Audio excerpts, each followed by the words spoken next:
اعوذ باللہ من الشیطان الرجیم، بسم اللہ الرحمن الرحیم۔ السلام علیکم۔ کسی نے حضرت ابو اسحاق بن احمد خواص سے ایمان کی حقیقت کے متعلق سوال کیا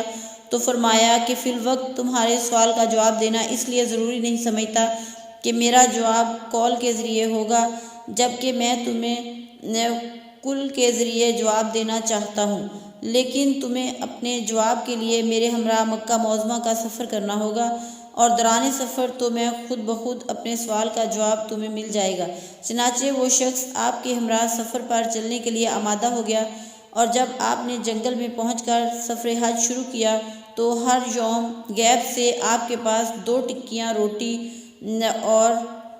اور 2 آب خوروں میں پانی آپ کے پاس پہنچ جاتے تھے، جس میں سے 1 ٹکیا اور آب خورا آپ اس شخص کو دے دیتے تھے۔ اس شخص کا بیان ہے کہ جب میں آپ کے ہمراہ سفر کر رہا تھا تو ایک عمر رسید بزرگ گھوڑے پر سوار تشریف لائے اور حضرت خواص رحمۃ اللہ علیہ کو دیکھ کر گھوڑے پر سے اتر پڑے، اور بہت دیر تک دونوں میں کچھ باتیں ہوتی رہیں۔ اس کے بعد وہ شخص گھوڑے پر سوار ہو کر رخصت ہو گئے۔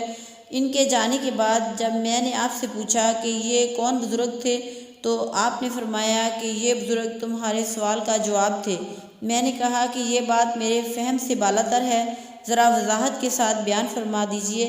آپ نے فرمایا کہ یہ حضرت خضر علیہ السلام تھے اور میری صحبت اختیار کرنا چاہتے تھے،